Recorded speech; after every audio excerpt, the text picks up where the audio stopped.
Technique ক্লাসে আমাদের সকলকে স্বাগত। আজকের আমাদের আলোচ্য বিষয় ২০২৫ সালের সপ্তম শ্রেণীর দ্বিতীয় পর্যায়ক্রমিক মূল্যায়নের ভূগোলের সেট 1 এর প্রশ্ন এবং তার উত্তর। তোমাদের দ্বিতীয় পর্যায়ক্রমিক মূল্যায়নে পূর্ণমান থাকবে 50, সময় পাবে তোমরা 1 ঘন্টা 30 মিনিট। তোমাদের এর আগে দ্বিতীয় পর্যায়ক্রমিক মূল্যায়নের বাংলা, ইতিহাস, বিজ্ঞান এবং অঙ্কের প্রশ্ন এবং তার উত্তর করিয়েছি। তোমরা যারা দেখোনি তাদের লিঙ্ক ডেসক্রিপশন বক্সে আছে, তোমরা সেখানে দেখে নিতে পারো। তোমাদের এই প্রশ্নোত্তর পর্ব শুরু করার আগে একবার দেখে নেব তোমাদের সিলেবাসে ঠিক কোন কোন চ্যাপ্টার রয়েছে এবং তোমাদের নাম্বার বিভাজন ঠিক কেমন হতে চলেছে। তো দেখো তোমাদের আজকে প্রশ্নোত্তর পর্বটি। সিলেবাসে কি কি রয়েছে? ভূমিরূপ রয়েছে, নদী রয়েছে, শিলা ও মাটি রয়েছে, আফ্রিকা মহাদেশ, এইগুলো রয়েছে। আর তোমরা একবার কিভাবে নাম্বার বিভাজন হবে একবার দেখে নিও। এখানে তোমাদের সমস্ত নাম্বার বিভাজন 50 নম্বরে যেভাবে হবে সেটা এখানে দেখানো হয়েছে, ঠিক আছে? এবার চলে আসছি আমরা প্রশ্নোত্তরে। প্রথমে দেখো সঠিক উত্তরটি নির্বাচন করে দেখো 1 × 10 = 10। প্রথম প্রশ্ন কি আছে? দুটি পাতের প্রবল চাপে মাঝখানের ভূভাগ ভাঁজ খেয়ে উঁচু হয়ে উঠে যে পর্বত সৃষ্টি করে তা হলো আগ্নেয় পর্বত, ভঙ্গিল পর্বত, স্তূপ পর্বত নাকি কোনোটি নয়? উত্তর হচ্ছে স্তূপ পর্বত। পরের প্রশ্নে চলে যাব। হিমালয় যে শ্রেণীর পর্বতের উদাহরণ তা হলো ভঙ্গিল নাকি স্তূপ নাকি আগ্নেয় নাকি ক্ষয়জাত পর্বত? উত্তর হচ্ছে ভঙ্গিল পর্বত। পরের প্রশ্ন, ভারতের একটি আন্তর্জাতিক নদীর নাম লেখো। উত্তর হচ্ছে ব্রহ্মপুত্র। পরের প্রশ্ন, অনিত্যবহ নদী মানচিত্রে যে রঙে দেখানো হয় সেটি হলো কালো। পরের প্রশ্ন, শিলা হলো একটি কি পদার্থ? শিলা হলো একটি মৌলিক পদার্থ। পরের প্রশ্ন দেখো 6 নম্বর চলে আসছি। মার্বেল যে প্রকৃতির শিলা তা হলো রূপান্তরিত শিলা। নেক্সট দেখো কি আছে, মার্বেল হলো। পরেরটা চলে আসবো আমরা। ইউরোপ ও আফ্রিকা মহাদেশের মাঝে অবস্থিত বেরিং প্রণালী নাকি পক প্রণালী নাকি জিব্রাল্টার প্রণালী নাকি বাল্টিক উপসাগর? উত্তর হচ্ছে জিব্রাল্টার প্রণালী। পরের প্রশ্ন 8 নম্বর, সাহারার শুকনো গিরিখাত কি নামে পরিচিত? উত্তর হচ্ছে ওয়াদি নামে পরিচিত। পরের প্রশ্ন, ওক গাছ দেখা যায় যে জলবায়ু অঞ্চলে তা হলো ভূমধ্যসাগরীয় জলবায়ু অঞ্চল। পরের প্রশ্ন, ভিক্টোরিয়া জলপ্রপাত যে নদীর উপর অবস্থিত তা হলো জামবেঞ্জি। পরবর্তী যে প্রশ্নগুলো আছে শুদ্ধ অশুদ্ধ নির্বাচন করো। 1 × 10 = 10। প্রথম যে প্রশ্ন, ব্ল্যাক ফরেস্ট একটি আগ্নেয় পর্বত, এটা অশুদ্ধ। 2, মালভূমির উপরিভাগ ঢেউ খেলানো সমতল হয়, এটা শুদ্ধ। 3, ভূমির ঢাল বৃদ্ধি পেলে নদীর শক্তি কমে যায়, এটা অশুদ্ধ। 4, ব্যাসল্ট একটি পাললিক শিলার উদাহরণ, এটা অশুদ্ধ। 5, দক্ষিণ আফ্রিকার তৃণভূমির নাম ভেল, এটা শুদ্ধ। এবার দেখো আরো কিছু শুদ্ধ অশুদ্ধ প্রশ্ন আছে, দেখে নাও, তোমরা দেখে নাও। 6 নম্বরে যেটা রয়েছে দেখো, অ্যাটলাস পর্বতের সবচেয়ে উঁচু শৃঙ্গটি হলো মাউন্ট তৌবকল, এটা শুদ্ধ। 7 নম্বর, পর্বতের উপরের দিকে ছুঁচালো অংশের নাম হলো পর্বতগ্রন্থি, এটা অশুদ্ধ। 8 নম্বর, পাতগুলি অ্যাস্থানোস্ফিয়ারের উপর ভাসমান অবস্থায় থাকে, এটা শুদ্ধ।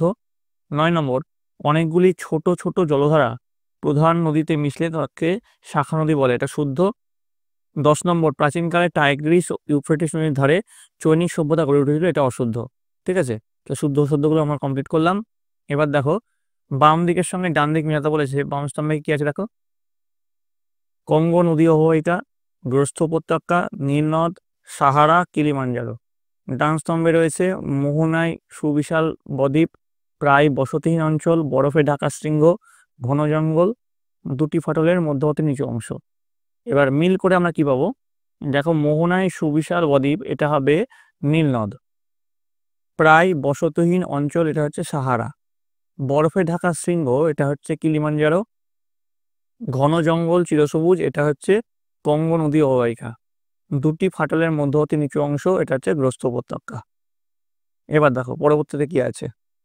পরবর্তীতে দেখো এরকম একটা ছক আছে, এই ছক থেকে তোমাদের বলেছে ভৌগোলিক শব্দগুলো খুঁজে বের করে লিখতে বলেছে। 1 × 10 = 10। তো বিভিন্ন সূত্র দেওয়া আছে, সূত্রগুলি হলো নদীর জল ওপর থেকে নিচে ঝাঁপিয়ে পড়ে। তো সেই সূত্রগুলি যদি আমরা করি, আমরা এখানে কি পাবো দেখো, আমরা পাবো জলপ্রপাত। দেখো এখানে লেখা জলপ্রপাত, ঠিক আছে, দেখতে পাচ্ছ তোমরা জলপ্রপাত। তারপরে নদীর দুধারে বন্যার সময় পলি জমে সৃষ্টি হয় কি, প্লাবন ভূমি। দেখো এখানে আছে প্লাবন ভূমি। নেক্সট দেখো শুষ্ক অঞ্চলের গভীর গিরিখাতকে কি বলা হয়? শুষ্ক অঞ্চলের গভীর গিরিখাতকে বলা হয় ক্যানিয়ন। তারপরে দেখো এই দেখো ক্যানিয়ন, ক্যানিয়ন। তারপরে যে নদীতে সারা বছর জল থাকে সেটা হচ্ছে নিত্যবহ নদী। এই যে নিত্যবহ নদী যা বহন করে, তো এইটার সঙ্গে তোমাদের যেটা মিল হবে সেটা হচ্ছে নদী যা বহন করে পাললিক। পরের প্রশ্ন, পাললিক একটি ভঙ্গিল একটি ভঙ্গিল পর্বত, পাললিক এখানে হবে না, একটি ভঙ্গিল পর্বত, সেটা হচ্ছে আল্পস। এই যে আল্পস আছে এখানে। একটি আগ্নেয় পর্বত, সেটা হচ্ছে ভিসুভিয়াস। এই যে উপরে ভিসুভিয়াস আছে। বহুদূরে উড়ে গিয়ে সজ্জিত হয়, বহুদূরে উড়ে গিয়ে সজ্জিত হয় লোয়েস। এই যে লোয়েস। পৃথিবীর ছাদ, পৃথিবীর ছাদ বলা হয় পামির মালভূমিকে। তো দেখো পামির হচ্ছে এখানে সঠিক উত্তর। নেক্সট কি আছে দেখো, দক্ষিণ আমেরিকার ভঙ্গিল পর্বত হচ্ছে আন্দিজ। ঠিক আছে, এই যে আন্দিজ লেখা আছে এখানে। এবার দেখো পরবর্তী কি রয়েছে, নিম্নলিখিত প্রশ্নগুলির উত্তর লেখো। প্রথম যে প্রশ্ন আছে দেখো, পর্বত বেষ্টিত মালভূমি ও ব্যবচ্ছন্ন মালভূমির সৃষ্টি সম্পর্কে ছবি এঁকে উদাহরণ দিয়ে লেখো। তো পর্বত বেষ্টিত মালভূমির সংজ্ঞা কি, এটা 3+3 আছে মান। যে সকল মালভূমি প্রায় চারিদিকেই পর্বত দ্বারা বেষ্টিত তাকে বলা হয় পর্বত বেষ্টিত মালভূমি।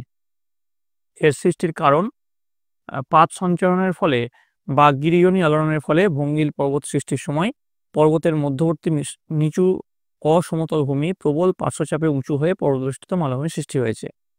তারপরে দেখো বৈশিষ্ট্য, বৈশিষ্ট্য দেখো 4টে পয়েন্টের বৈশিষ্ট্য লেখানো হয়েছে। এই বৈশিষ্ট্যগুলো লিখে নিও, আমি এটা পড়লাম না। তারপর উদাহরণ কি আছে, তিব্বত মালভূমি, এটা হচ্ছে বৃহত্তম পর্বতবেষ্টিত মালভূমি, আর পামির মালভূমি হচ্ছে উচ্চতম মালভূমি। আর ছবি যদি চাই, ছবি সেক্ষেত্রে ছবিটা এরকম করে তোমরা লিখে দেবে, ঠিক আছে। এবার দেখো ব্যবচ্ছন্ন মালভূমি আছে, ব্যবচ্ছন্ন মালভূমিটা পরের স্লাইডে আছে। দেখো ব্যবচ্ছন্ন মালভূমি যদি আমরা দেখি সংজ্ঞা কি লিখবো, কোনো বিস্তীর্ণ মালভূমি অঞ্চল কতগুলো নদী উপত্যকা দ্বারা ক্ষয়প্রাপ্ত হয়ে বিচ্ছিন্ন হলে তাকে ব্যবচ্ছন্ন মালভূমি বলে। এবার তার সৃষ্টির কারণ, সৃষ্টির কারণ দেখো এখানে লেখানো হয়েছে। তারপর বৈশিষ্ট্য লেখানো হয়েছে 4টে পয়েন্টের মাধ্যমে। সৃষ্টির কারণ বৈশিষ্ট্য দেখে নিলে এবার উদাহরণ কি, ছোট নাগপুর মালভূমি আর মালনাদ মালভূমি প্রমুখ। ঠিক আছে, আর এইটা হচ্ছে ব্যবচ্ছন্ন মালভূমির ছবি। এই ছবিটা আঁকলেই তোমাদের হয়ে যাবে। আমি আর পড়লাম না, তোমরা একবার দেখে নিও, ঠিক আছে। আশা করি তোমরা ভিডিওটা পজ করে সকল লিখে নিয়েছো খাতায়। এবার আমি চলে যাবো পরবর্তী স্লাইডে। জলপ্রপাত কিভাবে সৃষ্টি হয় ছবি এঁকে ব্যাখ্যা করো, অথবা অশ্বক্ষুরাকৃতি হ্রদ কিভাবে সৃষ্টি হয়। তো জলপ্রপাত সৃষ্টির কারণটা এখানে তোমার লেখানো হচ্ছে, জলপ্রপাত সাধারণত নদীর পার্বত্য প্রবাহে বা উচ্চ গতিতে সৃষ্টি হয়, যেখানে নদীর জলস্রোত হঠাৎ অনেকটা নিচে খাড়া হয়ে পড়তে থাকে। এর প্রধান কারণ হলো নদীর গতিপথে কঠিন ও নরম শিলার পর্যায়ক্রমিক অবস্থান। ঠিক আছে, তো দেখো কঠিন শিলা আর নরম শিলার পর্যায়ক্রমিক অবস্থান তোমরা এখানে দেখতে পাচ্ছ। নিচে আছে নরম শিলা, উপরে আছে কঠিন শিলা, নদী, তারপরে এখানে প্রাঞ্জলের সৃষ্টি হয়েছে। ঠিক আছে, তো দেখো শিলার পার্থক্য এখানে, যে যে কারণে জলপ্রপাত সৃষ্টি হয় সেই কারণগুলো এখানে প্রথমে কি আছে, শিলার পার্থক্য আছে, তারপরে আছে দেখো ক্ষয়কার্য অসমতা, তারপরে ধাপের সৃষ্টি, তারপরে জলপতন, তারপরে প্রপাতকূপ ও জলপ্রপাতের পশ্চাৎ সরণ। ঠিক আছে, এইসব পয়েন্টের উপর ভিত্তি করে লেখানো হয়েছে, তোমরা একবার দেখে নিও। দিয়ে নিচে এই ছবিটা তোমরা দিবে শেষে। ঠিক আছে, এবার দেখো অথবা দিয়ে যেটা আছে অশ্বক্ষুরাকৃতি হ্রদ, সে সম্বন্ধে লেখানো হয়েছে দেখো। আচ্ছা, অন্যান্য কারণ এখানে আছে, অন্যান্য কারণ দিয়ে অন্যান্য কারণটা তোমরা লিখে নেবে। ঠিক আছে, যেমন করে দেওয়া আছে, ভিডিওটা পজ করে লিখে নেবে। এবার পরবর্তী চলে আসছি অশ্বক্ষুরাকৃতি হ্রদ সম্বন্ধে। সমভূমি অঞ্চলে কোনো কোনো নদীতে অসংখ্য বাঁক দেখা যায়। নদীর এই বাঁক ক্রমশ আয়তনে বৃদ্ধি পায় এবং একসময় বাঁকের মধ্যবর্তী স্থান সংকীর্ণ হয়ে পরস্পরের কাছে এসে ক্ষয় পেয়ে দুটি বাঁক মিলিত হয় এবং নদী সোজা পথে চলতে থাকে। ফলে ফেলে রাখা নদীর বাঁকটিতে জল জমে হ্রদের সৃষ্টি হয়। এই হ্রদের আকৃতি অনেকটা ঘোড়ার খুরের মতো বলে একে অশ্বক্ষুরাকৃতি হ্রদ বলে। যেমন মুর্শিদাবাদ জেলার গঙ্গা নদীর দুপাশে এই ধরনের হ্রদ দেখতে পাওয়া যায়। দেখো নদী প্রবাহ এখানে চলছে, তারপর আস্তে আস্তে নদীটা এখানকার বাঁকছে, দিয়ে একটা সময় নদীটা এইভাবে বেঁকে যাচ্ছে, আর এদিকে যে পলিটা পড়ছে, দিয়ে পলিগুলো একটা সময় জুড়ে যাচ্ছে, দিয়ে দেখো এখানে নদীটা আবার সোজা হয়ে গেছে, কিন্তু এই পলিটা এখানে পড়ে গেছে বলে এই হ্রদটা নদী থেকে বিচ্ছিন্ন হয়ে গেছে। ঠিক আছে, এইটাই হচ্ছে অশ্বক্ষুরাকৃতি হ্রদ। তো অশ্বক্ষুরাকৃতি হ্রদের চিত্র সহ তোমরা কিন্তু এইভাবে লিখবে, এখানে ছবিটা সুন্দর করে এঁকে দেবে। ঠিক আছে, এবার দেখো পরবর্তী তোমাদের কি প্রশ্ন আছে দেখে নাও। নিয়ন্ত্রণের প্রশ্ন, আমাদের জীবনে নদীর প্রভাব কতখানি সংক্ষেপে আলোচনা করো। তো উত্তর লিখবে, আমাদের জীবনে নদীর প্রভাব অত্যন্ত গভীর এবং বহুমুখী। নদীকে কেন্দ্র করেই মানব সভ্যতার বিকাশ লাভ করেছে এবং আজও নদী আমাদের জীবনযাত্রার প্রতিটি ক্ষেত্রে গুরুত্বপূর্ণ ভূমিকা পালন করে। নিচেকে সংক্ষেপে এর প্রধান দিকগুলি আলোচনা করা হলো। প্রথম পয়েন্ট দেবে জলসম্পদ। ঠিক আছে। দিয়ে লিখবে নদী পানীয় জলের অন্যতম প্রধান উৎস, কৃষিকার্যের জন্য প্রয়োজনীয় সেচের জলের বেশিরভাগটাই নদী থেকে আসে। এছাড়া গৃহস্থালীর নানা কাজে এবং শিল্পক্ষেত্রে নদীর জল অপরিহার্য। 2 নম্বর পয়েন্ট দেবে উর্বর ভূমি গঠন, দিয়ে লিখবে নদী পলিমাটি বহন করে এনে তার উপত্যকা এবং বদ্বীপ অঞ্চলে জমা করে, যা অত্যন্ত উর্বর এবং কৃষিকাজের জন্য আদর্শ। পশ্চিমবঙ্গ সহ পৃথিবীর অধিকাংশ কৃষিপ্রধান অঞ্চল নদীর অবদানেই উর্বরতা লাভ করেছে। নেক্সট পয়েন্ট কি দিবে, পরিবহন ও যোগাযোগ। প্রাচীনকাল থেকে নদীপথ পরিবহনের সহজ ও সুলভ মাধ্যম হিসেবে ব্যবহার হয়ে আসছে। আজও পণ্য পরিবহনে, বিশেষ করে ভারী জিনিসপত্র পরিবহনে নদীপথের গুরুত্ব অপরিসীম। কারণ আমরা জানি কোনো ভারী জিনিস যদি জলের উপরে রাখা হয় সেটা কি মানে তার ওজনটা অনেকটা আপাতভাবে কমে যায়, তো সেক্ষেত্রে ট্রান্সপোর্টের অনেকটা সুবিধা হয়। নেক্সট পয়েন্ট হচ্ছে জীবিকা, তারপরে পয়েন্ট হচ্ছে বিদ্যুৎ উৎপাদন, তারপরের পয়েন্ট হচ্ছে পরিবেশ ও বাস্তুতন্ত্র, তারপরের পয়েন্ট হচ্ছে সংস্কৃতি ও ধর্ম, দিয়ে সবশেষে লিখবে তবে নদীর যেমন আশীর্বাদ রয়েছে তেমনি বন্যা, নদী ভাঙন ইত্যাদি কারণে নদী কখনো কখনো মানুষের জীবনের অভিশাপেও ডেকে আনতে পারে। তা সত্ত্বেও সার্বিকভাবে আমাদের অস্তিত্ব এবং অগ্রগতির জন্য নদীর অবদান অনস্বীকার্য। ঠিক আছে, এবার দেখো পরবর্তীতে যেটা আছে, অথবা শিলা থেকে কি হয় মাটি তৈরি হয় লেখো। উত্তর তোমার লিখবে শিলা থেকে মৃত্তিকা সৃষ্টির হওয়ার প্রক্রিয়াকে বলা হয় পেডোজেনেসিস। এটি কয়েকটি পর্যায়ক্রমিক পদ্ধতিতে সৃষ্টি হয় যা নিম্নে বর্ণনা করা হলো। দেখো কি কি পয়েন্টের ওপর ভিত্তি করে লিখবে, আবহ বিকার, হ্যাঁ, তারপরে পয়েন্ট দিবে তোমরা সংযোজন, আমি আর পয়েন্টগুলো পড়লাম না, পড়লে ভিডিওটা লম্বা হয়ে যাচ্ছে। সংযোজনের পরে তোমরা লিখবে অপসারণ, একটু ফাস্ট ফরওয়ার্ড করে দিলাম। তারপরে লিখবে রেগোলিথের উৎপত্তি, দিয়ে রেগোলিথ কাকে বলে এটা তোমাদের পরীক্ষায় কিন্তু শর্ট প্রশ্ন হিসেবে আসতে পারে। অপসারণের পর যে অবশিষ্ট অংশ পড়ে থাকে তাকে বলা হয় রেগোলিথ। এই রেগোলিথই হলো মৃত্তিকার মূল উপাদান। দিয়ে শেষে লিখবে এভাবে কালক্রমে বিভিন্ন ভৌত রাসায়নিক পরিবর্তনের মাধ্যমে এই রেগোলিথ ভূত্বকের উপর খনিজ ও জৈব পদার্থসমূহ পাতলা কোমল স্তর রূপে বিকাশ লাভ করে, যা মাটি নামে পরিচিত। নীল নদের গতিপথ বর্ণনা করো, অথবা আফ্রিকা মহাদেশ সম্বন্ধে 3টি বৈশিষ্ট্য আলোচনা করো। তো ব্লু নীল ও হোয়াইট নীলের সম্মিলিত প্রবাহ নীল নামে পরিচিত। দৈর্ঘ্যটা দেখে নেব। নীল নদ হলো পৃথিবীর দীর্ঘতম জলধারা, এর দৈর্ঘ্য প্রায় 6650 কিলোমিটার। দিয়ে এবার গতিপথ লিখব। টাঙ্গানিকা হ্রদের নিকট বরুন্ডি মালভূমি অঞ্চলে উৎপন্ন জলধারা কাগেরা নামে ভিক্টোরিয়া হ্রদে পড়েছে।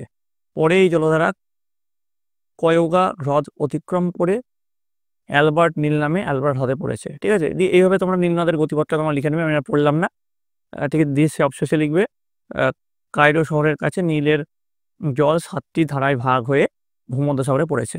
ঠিক আছে, এইটা হচ্ছে নীল নদের গতিপথ। আশা করি তোমরা সকলে দেখে নিয়েছো ভিডিওটা পজ করে। আমি চলে আসছি পরবর্তী যে অথবা যেটা আছে, আফ্রিকা মহাদেশ সম্পর্কে 3টি বিশেষ বৈশিষ্ট্য আলোচনা করো। তো 3টে বিশেষ বৈশিষ্ট্য নিচে আলোচনা করা হলো। প্রথম পয়েন্ট দিবে বিশাল গ্রস্ত উপত্যকা, যে দেখো যেভাবে লেখানো হচ্ছে সেভাবে লিখবে, আমি ভিডিওটা একটু ফাস্ট ফরওয়ার্ড করছি। 2 নম্বর পয়েন্ট দেবে বিস্তীর্ণ মরু অঞ্চল। 3 নম্বর পয়েন্ট দেবে নিরক্ষীয় অবস্থান ও জলবায়ুগত পার্থক্য। এই 3টে বৈশিষ্ট্যের উপর ভিত্তি করে এই প্রশ্ন উত্তরে লেখানো হয়েছে, তোমরা লিখে নিও ভিডিওটা পজ করে। ঠিক আছে, তো এই গেল তোমাদের সপ্তম শ্রেণীর দ্বিতীয় পর্যায়ক্রমিক মূল্যায়নের হলিস্টিক প্যাটার্নোলজি ভূগোলের প্রশ্ন এবং তার উত্তর। তোমার যদি এই ভিডিওটা ভালো লেগে থাকে অবশ্যই লাইক করবে, বন্ধুদের কাছে অনেক অনেক শেয়ার করবে। আর এর পরবর্তীতে তোমরা কোন সাবজেক্টের প্রশ্ন উত্তর চাও সেটা কমেন্ট লিখে জানাবে। কমেন্টে অবশ্যই তোমাদের বিদ্যালয়ের নাম এবং কে কোন জায়গা থেকে দেখছো সেটা লিখতে ভুলবে না। আর তোমরা ভেবো না যে এইটাই হুবহু তোমাদের পরীক্ষা আসবে, তোমাদের এরকম টাইপের প্রশ্ন পরীক্ষায় আসবে। তোমাদের এরপরে আরও যে সেটগুলো করাবো সেই সেটগুলো ভালো করে দেখবে এবং সর্বোপরি তোমরা তোমাদের বইটা ফুটিয়ে পড়ো। তোমাদের জন্য যে চ্যাপ্টার ওয়াইজ যে প্রশ্ন উত্তর সেগুলো আমি খুব তাড়াতাড়ি নিয়ে আসবো, তার জন্য তোমাদের সকলকেই চ্যানেলের সঙ্গে যুক্ত থাকতে হবে। তোমরা সেগুলো ভালো করে দেখো, তাহলে কিন্তু তোমাদের পরীক্ষায় সাফল্য নিশ্চিত। তোমরা সকলে মন দিয়ে ভালো করে পড়াশোনা করো। তোমরা সকলে ভালো থাকো, তোমরা সকলে সুস্থ থাকো।